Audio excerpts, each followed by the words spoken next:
പെരിയാറിൽ മത്സ്യങ്ങൾ കൂട്ടത്തോടെ ചത്തുപൊങ്ങിയതിൽ അന്വേഷണം ആവശ്യപ്പെട്ട് ഏലൂരിലെ സമീപ പ്രദേശങ്ങളിലും നാട്ടുകാരുടെ പ്രതിഷേധം. പ്രതിഷേധക്കാർ വിവിധ സർക്കാർ ഓഫീസുകൾ ഉപരോധിച്ചു. വ്യവസായ സ്ഥാപനങ്ങളിൽ നിന്നുള്ള രാസമാലിന്യം പെരിയാറിലെ ജലത്തിൽ കലർന്നതാണ് മത്സ്യങ്ങൾ കൂട്ടത്തോടെ ചാകാൻ കാരണം. പെരിയാറിൽ ഇന്നലെ രാത്രി ഉണ്ടായ മത്സ്യങ്ങളുടെ കൂട്ടക്കുരുതിയിൽ അന്വേഷണം ആവശ്യപ്പെട്ട് പെരിയാറിന്റെ തീരങ്ങളിൽ രാവിലെ മുതൽ നാട്ടുകാർ പ്രതിഷേധം നടത്തുകയാണ്.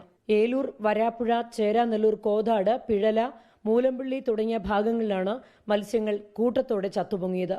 ഇവിടെ ഞങ്ങളുടെ ഒരു പ്രതിഷേധം അറിയിക്കാൻ വേണ്ടി തന്നെയാണ് ഇവിടെ വന്നത്. പക്ഷെ അവരുടെ പ്രതികരണം എന്ന് പറയുന്നത് ഇനി ഈ വെള്ളമൊക്കെ പരിശോധിച്ച് എന്ന നടപടി ഇവർക്കൊന്നും എടുക്കാൻ സാധിക്കില്ല എന്നുള്ളത് തന്നെയാണ് നമ്മളുടെ മുൻകാല അനുഭവങ്ങൾ.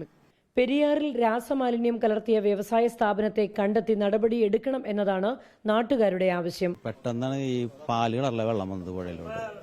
8:30 മണിക്ക് വന്ന് 2 മണിക്കൂറിനുള്ളിലുള്ള മീനുകളൊക്കെ ചത്ത്. എന്ന് വെച്ചാൽ അത്ര പവറിലാണ് ഈ വിഷവെള്ളം വന്നാക്കണത്. പൊന്തി വന്നാക്കണ മീനുകളാണ് ഇപ്പൊ കൊണ്ടുവന്നാക്കണത്. ഇതിപ്പോ ഇന്നലെ കിട്ടിയത്. ഇതിപ്പോ ഈ സമയത്ത് ഇപ്പൊ നിറഞ്ഞ് കിടക്കുകയാണ് അതിന്റെ അകത്ത് മൊത്തം. ഈ മീനുകളെ ഇന്നലെ തന്നെ പിടിച്ച ആൾക്കാർ ഫ്രീസ് ചെയ്തിട്ട് മാർക്കറ്റിൽ കൊണ്ടേ കൊടുത്തിട്ടുണ്ട്. ചത്തുപൊങ്ങിയ മത്സ്യങ്ങളെ പലയിടങ്ങളിൽ നിന്നും ആളുകൾ ഇന്നലെ രാത്രി വല വീശി പിടിച്ചിട്ടുണ്ട്. ഇതേ തുടർന്ന് ചത്തുപൊങ്ങിയ മത്സ്യങ്ങളെ ഭക്ഷിക്കരുതെന്ന് ആരോഗ്യ വിഭാഗം മുന്നറിയിപ്പ് നൽകി.